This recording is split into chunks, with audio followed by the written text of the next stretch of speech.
En marzo de 2020, el coronavirus llegó a la Argentina y empezó a esparcirse rápidamente por todo el país. En el marco de una pandemia sin precedentes, el gobierno dispuso una cuarentena a nivel nacional, distanciamiento social, suspensión de actividades y restricciones a la circulación.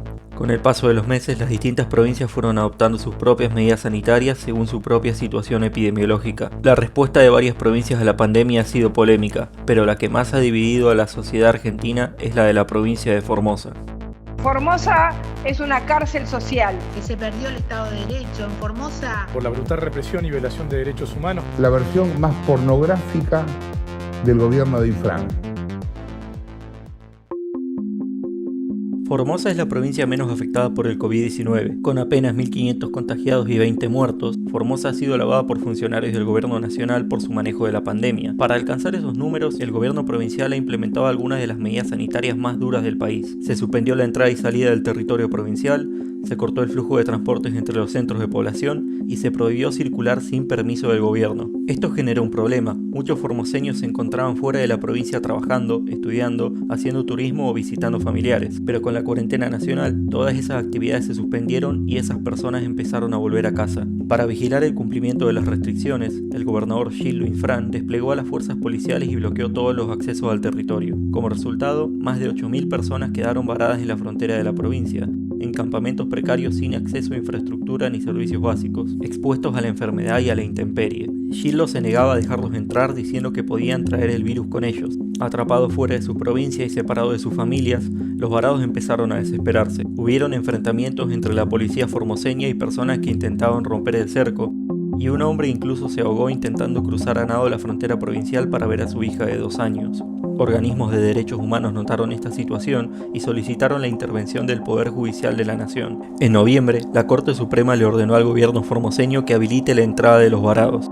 Infran insistía en que las restricciones habían servido para contener el coronavirus y que los varados no eran responsabilidad de su provincia, pero se vio obligado a acatar el fallo.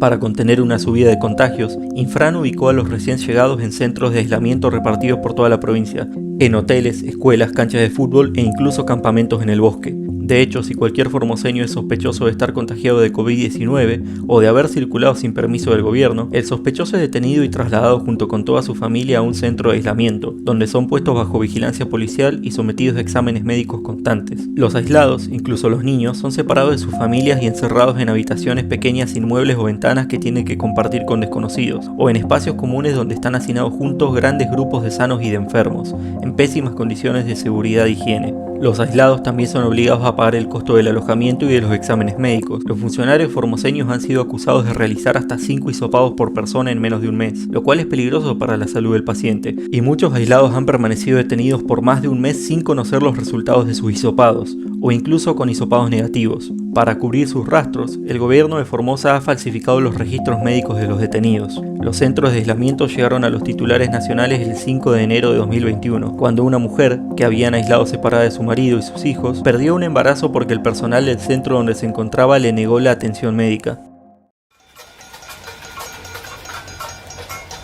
La indignación social estalló. Varios sectores de la sociedad, sobre todo la juventud, salieron a la calle a protestar, pero el gobierno provincial respondió con palazos, balas de goma y gases lacrimógenos. Docenas de manifestantes resultaron heridos. Arrestaron a activistas y a políticos opositores, incluyendo 2 concejalas que habían denunciado a Gildo Infran ante la justicia. Los detenidos y sus familiares han sufrido amenazas, maltratos físicos y torturas. Desde que empezó esta crisis, los periodistas no tienen permitido entrar a Formosa a reportar la situación, y los pocos que pueden entrar deben hacerlo con escolta policial y permanecer bajo vigilancia constante. Los miembros de la oposición tampoco tienen permitido salir de Formosa a dar entrevistas o denunciar los abusos del gobierno. Incluso los medios del gobierno nacional han censurado a los periodistas que critican la gestión de Gildo. Tras la última protesta, el gobierno formoseño volvió a la fase más estricta de la cuarentena, y algunos manifestantes han reportado que se cortó el servicio de internet en varias partes del territorio para mantenerlos incomunicados. Es obvio que la situación de Formosa es insostenible. La cuarentena, o al menos este modelo de cuarentena, tiene que terminar. Pero, ¿cómo pudo Gildo Infran establecer una cuarentena tan brutal? No es la primera vez que Gillo Infran es acusado de violar los derechos humanos en su provincia. De hecho, Infran está en el poder desde hace 25 años, ya va por su 7º mandato, y eso es precisamente gracias a que ha creado una estructura de poder para sostenerse a sí mismo como el líder absoluto de Formosa. Su trayectoria empieza en 1995, cuando Gillo era vicegobernador de la provincia. El gobernador, Vicente Joga, ya había cumplido 2 mandatos y no podía presentarse a un tercero consecutivo, así que hizo un trato con su vice. Joga se dedicaría por un tiempo a la política a nivel nacional y Gillo sería gobernador por 4 años hasta que Joga regrese. Ambos se turnarían la gobernación de ahí en adelante. Pero Gillo no tenía intenciones de soltar el poder. En 1998, Gillo y Joga se encontraron en lados opuestos de una interna dentro del Partido Justicialista. Joga estaba con la facción encabezada por Eduardo Duhalde, pero Gillo eligió alinearse con el presidente de la nación, Carlos Menem. Con el apoyo del gobierno nacional, Gillo pudo movilizar a toda la maquinaria del Estado formoseño a su favor para ganar las elecciones. Cuando los legisladores de la oposición intentaron destituirlo por fraude, Gillo mandó a sus legisladores a crear disturbios en el recinto, dándole la excusa perfecta para cerrar la legislatura. Cuando el Tribunal Superior de la provincia intentó frenar su candidatura por violar la Constitución, Gillo hizo que arresten a uno de los jueces, asustando a los demás para que fallen a su favor. Desde entonces, Infran ha tomado el control absoluto de los 3 poderes del Estado formoseño, además de la enorme mayoría de municipios y organismos públicos. Modificó la Constitución provincial para poder reelegir indefinidamente y aprovechó los beneficios de estar alineado con el Estado nacional para gozar de cada vez más y más recursos. En Formosa, todos los medios de prensa son controlados directamente por el Estado o dependen de subvenciones del Estado. Los opositores no tienen permitido salir en los medios y no disponen de recursos para hacer campaña. Además, la provincia se rige por la ley de lemas, un sistema electoral que permite que un mismo candidato junte votos a través de distintas listas. Eso significa que la mayor parte de la oferta electoral responde directamente a Gillo Infran, y todos los partidos están obligados a pactar con el oficialismo si quieren alguna cuota de poder. La enorme mayoría de los ciudadanos formoseños depende de una forma u otra del Estado. 40% de la población está debajo de la línea de pobreza y recibe algún tipo de asistencia social, y de la población económicamente activa, el 70% son empleados públicos. Los pocos productores y emprendedores privados dependen de créditos estatales y de que el gobierno provincial no suspenda sus actividades o les quite sus propiedades. Con ello apenas les alcanza para alimentar a su propia familia. Gracias a esta estructura de clientelismo y censura a la oposición, Infran siempre ha ganado las elecciones con casi 3/4 de los votos, aunque en 2015 estuvo muy cerca de perder. Formosa casi no tiene sector privado ni grandes industrias. De hecho, el 94% de sus recursos provienen de la coparticipación, el sistema mediante el cual el gobierno federal redistribuye rentas de unas provincias a otras. El gran aparato de dependencia que hace que la gente lo vote necesita contar con el apoyo de un gobierno nacional peronista.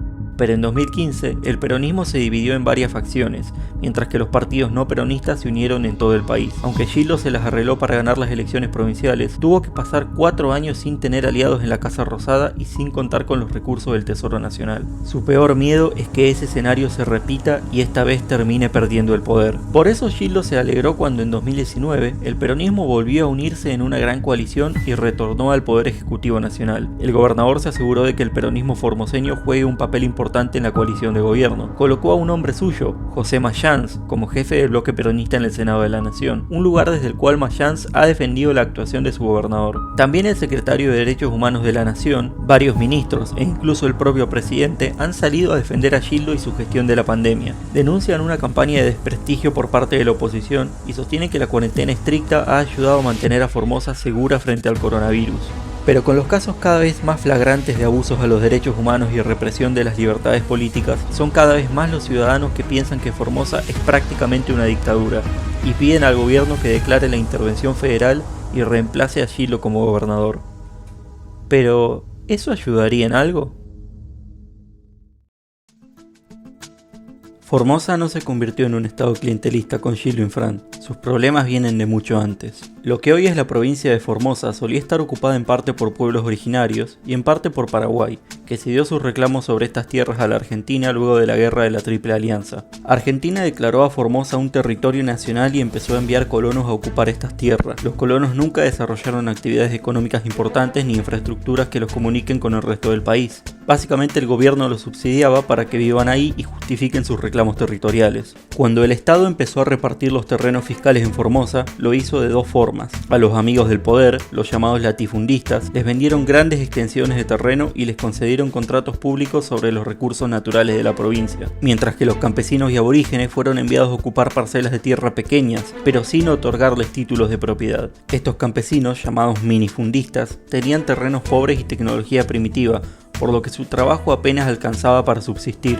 Esto los obligaba a ocupar o arrendar informalmente tierras del Estado o de los latifundistas, que en cualquier momento los podían echar acusándolos de ser usurpadores. Así se generó la estructura de dependencia formoseña. Los latifundistas se convirtieron en patrones, gestionando favores políticos o económicos para los campesinos, como préstamos, herramientas de cultivo o el simple hecho de permitirles vivir en sus tierras. A cambio, los minifundistas se convirtieron en clientes, que le debían lealtad y trabajo a sus patrones. Este modelo empeoró con la llegada de Perón a la presidencia en 1945. El peronismo perpetuó la división desigual de tierras y la precariedad del campesinado, y ayudó a reprimir a las comunidades que reclamaban por sus derechos. Antes, los funcionarios que manejaban el territorio nacional de Formosa eran venidos de otras provincias. No eran imparciales, pero al menos no estaban directamente involucrados en la división entre campesinos y latifundistas. Pero Perón fue el primero en darle los cargos públicos territoriales a los patrones, más recursos para hacer clientelismo. En 1955, antes de ser derrocado, Perón le dio a Formosa el estatus de provincia, cuando todavía no contaba con la población, la infraestructura ni el desarrollo económico como para garantizarse sus propios recursos, asegurando que Formosa siguiera dependiendo de los recursos nacionales. Así, la oligarquía latifundista monopolizó el gobierno formoseño y la repartición de los subsidios enviados por la nación. Aquellos clientes que intentaran organizarse o que votaran en contra de sus patrones podían perder el acceso a los servicios públicos, a los subsidios o incluso a la tierra donde sus familias llevaban viviendo generaciones. Cuando la población empezó a trasladarse del campo a la ciudad y a dedicarse a otras actividades además de la agricultura, los patrones replicaron el mismo modelo, monopolizando las maquinarias y los bienes de capital que los pequeños empresarios necesitaban para trabajar y negándoles el acceso a la propiedad plena y a los servicios del Estado si se rebelaban. Este orden fue mantenido y alimentado por los sucesivos gobiernos tanto militares como democráticos. El propio Perón, cuando volvió a la Argentina en 1973, destituyó al gobernador democráticamente electo de la provincia por estar alineado con el campesinado y con el ala izquierda del peronismo. Este es el sistema que se ha mantenido en pie desde entonces. Gildo Infran es solo otro caudillo puesto en el poder por la oligarquía formoseña de la que forma parte, pero él ha perfeccionado los mecanismos de la dependencia y del fraude electoral. Estrechó sus lazos con la dirigencia nacional del PJ, asegurándose un flujo permanente de recursos. Para ganar con el 70% de los votos, simplemente tiene que repartir subsidios o cargos públicos entre sus clientes, o amenazarlos con sacar de sus tierras y eliminar la poca actividad privada que hay en la provincia. Si algún grupo intenta organizarse y desafiarlo, lo aplasta brutalmente. En los días de elecciones, la policía y los militantes de Gildo escoltan a los vecinos hasta las urnas, vigilan que solo tengan acceso a determinadas boletas y les secuestran sus documentos hasta que salen del cuarto oscuro. Una vez que Gildo gana, los votantes reciben pequeñas cantidades de dinero o mercadería como recompensa por su voto. Infran se ha servido de la complicidad del Estado Nacional, pero también se las ha arreglado sin ella, y el caso de Formosa es alevoso, pero una estructura similar existe a menor escala en varias provincias del país. Es una estructura que se ha mantenido por décadas, bajo gobiernos de distinto origen y signo político, y va a seguir estando a menos que se tomen medidas serias para desarrollar un sector privado autosuficiente en la provincia, garantizar la propiedad de los pequeños productores y hacer que las elecciones sean más transparentes y justas para todos los partidos. Los jóvenes que han vivido toda su vida bajo el gobierno de Gildo Infran ya están hartos de este modelo y están saliendo a la calle a poner el pecho contra las balas, pidiendo una Formosa democrática, justa y productiva, pero el sistema que mantiene su provincia pobre y dependiente no llegó con Infran ni seguirá con él. No alcanza con cambiar la política sanitaria ni con cambiar al gobernador. Hay que cambiar a Formosa.